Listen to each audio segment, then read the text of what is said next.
C95 es una empresa de arquitectura, interiorismo y gestión de proyectos. Hacemos los proyectos llave en mano, tenemos una experiencia de más de 40 años en sobre todo proyectos de tipo residencial con muchísimo detalle.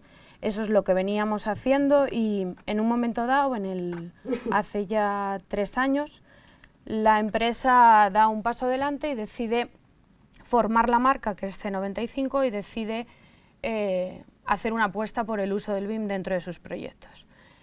Para eso entro yo como consultora externa, después como arquitecto. Bueno, esto es un poco largo de contar, pero teníamos un hándicap bastante importante. Partíamos de proyectos que tenían muchísimo detalle, los objetivos eran bastante complicados porque en muchos casos los construíamos y en muchos casos teníamos que gestionar la compra de todos los productos que entraban dentro de cualquiera de nuestros proyectos. Esos productos o esos proyectos tenían una escala muy pequeña, estábamos hablando de interiorismo, con lo cual entra desde un aparato sanitario que es muy común a temas de portacepillos de dientes o las servilletas o las vajillas. La escala era muy pequeña. Entonces eso era importante para nosotros en el tema del BIM.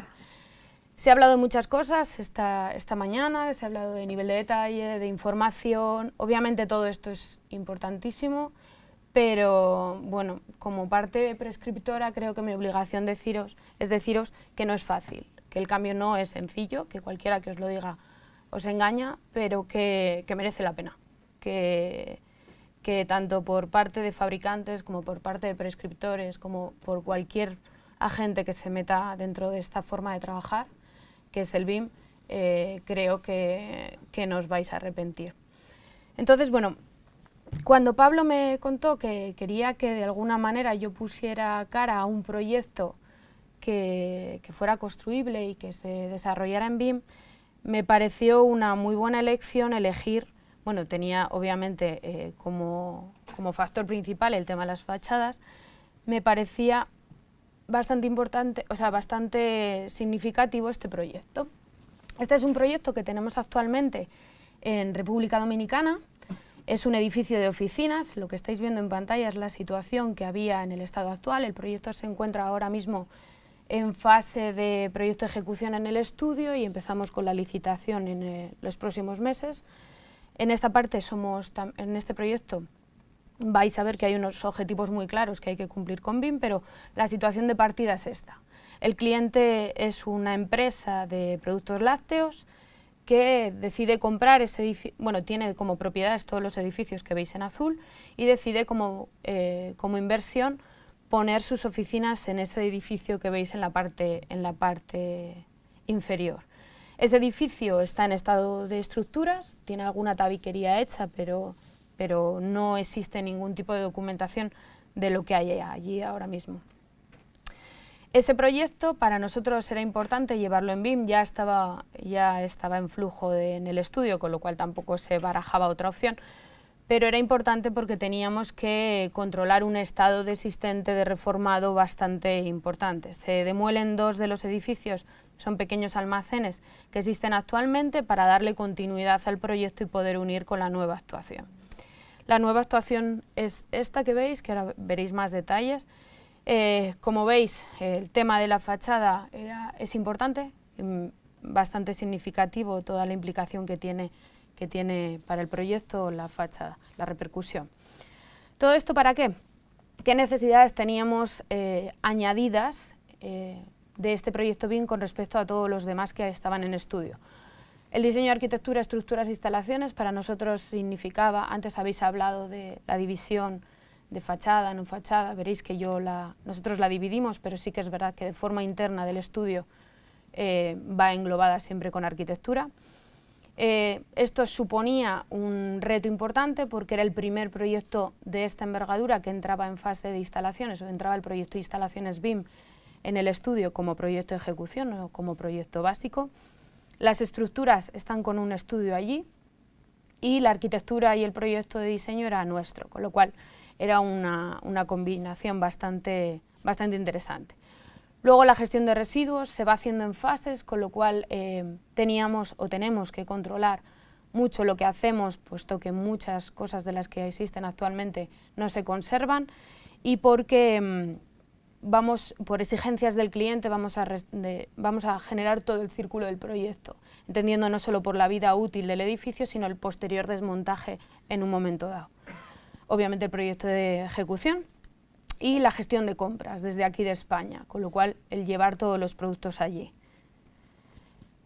Os he hecho un pantallazo para que lo veáis un poco cómo es este edificio. Se desarrolla en torno a un gran patio central, se divide en, hay un módulo, digamos, que hace de antesala del edificio, que tiene tiene tres plantas, perdón, y luego hay un gran patio central que sirve de atrio para distribuir las diferentes zonas de fundación de la empresa y las zonas de oficinas a diferente escala. Por un lado está las oficinas, digamos, más del día a día, la persona que va a hacer algún tipo de trámite dentro de la empresa, y por otro lado unos despachos más pequeños, más controlados y más privados.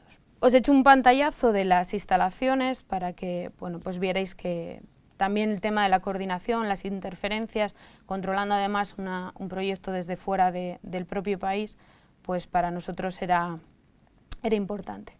Esta es una sección del edificio, esto es temas de visualización, pero sí que me interesaba enseñaros la cantidad de datos que podéis meter, no solo se está hablando desde el más mínimo detalle, como puede ser una silla dentro de un proyecto, ahora que estamos hablando de cosas que en este proyecto son mucho más grandes, como pueden ser todo el tema de las carpinterías. Desde el peso, la altura, la anchura, sí que es verdad que muchas veces pecamos de meter muchos datos, a veces demasiado, hace que los archivos, han hablado antes, pesen mucho más de lo que sería asumible y viable, pero dependiendo de los objetivos que necesitemos del proyecto tenemos que ir aguas arriba, es decir, yo necesito cumplir ciertas cosas y esa es la información que tengo que estar arrastrando desde abajo. Entonces, bueno, es simplemente de una forma simbólica que veáis que necesito meter todos esos datos porque necesito que pasen cosas como esta. Estamos hablando de la República Dominicana, esto es un estudio solar de un único día en septiembre, el 15 de septiembre, allí es donde más radiación solar hay, entonces necesito que mis fachadas, en este caso son todos los paños que veis de colores, mis fachadas, las acristaladas, perdón, o con algún tipo de protección con lamas y demás, se comporten como para darme una orientación de qué es lo que voy a necesitar, cuántos huecos, cuánta opacidad, qué nivel de protección tiene que tener el vidrio, si tengo que combinar con algún tipo de protección de madera, en este caso, un poco hacer los estudios. Entonces, luego veréis que ha habido varias combinaciones de fachadas y esta es los análisis de la última, la más definitiva. El mundo de la arquitectura ha cambiado mucho y ahora cada vez somos más programadores, hacemos cosas como estas. Esto es un ejemplo que viene en internet, pero porque mi vídeo pesaba demasiado para enseñároslo, pero al final lo que somos capaces es de analizar a través de, estamos hablando de datos. Si yo a un software como es Dynamo, que es el que tenéis en la izquierda, le meto datos a través de los cuales me tiene que devolver información y se tiene que comportar de una determinada manera, él es capaz de analizar qué distribución de lamas necesito en mi proyecto en función de la incidencia del sol. Con lo cual, eso que hablábamos antes de poner a prueba los modelos es así. Yo tengo una maqueta, estáis viendo que esta es la maqueta del proyecto, veo cómo incide el sol y incide en todo lo que hay dentro. Entonces soy capaz de pedirle de vuelta el análisis de todos esos datos que le he metido. O sea que al final son datos numéricos que en principio pueden parecer más o menos superfluos, pero que en un momento dado o determinado proyecto me lo exige porque necesito actuar en consecuencia. Estamos hablando se nos llena mucho la boca de Lee, de eco, de tengo que empezar por la base con todo esto. Tema de mediciones, importantísimo. Estamos hablando de una cantidad brutal de metros cuadrados de cerramientos de diferentes tipos, y programas como Revit, compaginados con otros programas de costes y de mediciones y de diversos softwares de planificación y demás, me permiten tener controlado al centímetro todo lo que pasa en mi proyecto. Entonces, bueno, aquí veis una tabla de mediciones bastante sencilla en la que estamos hablando de un área de 5.900 metros cuadrados solo del cerramiento. Ahora vais a ver que es una chapa y unas lamas, que se barajó que fueran acristalados, que no. Entonces, bueno, nos permite generar pues tanto decisiones asumibles por el cliente como decisiones que no son asumibles por estudio, jugamos a hacer un proyecto juntos. Hablabais antes de transparencia y esto es lo que nos permite hacer BIM. En este caso vais a ver dos ejemplos, dos casuísticas que pasaron en el proyecto, este es el definitivo. En la parte de la derecha veis la imagen completa del edificio, en la parte de la izquierda veis aislada la parte de fachada que hace referencia a la medición.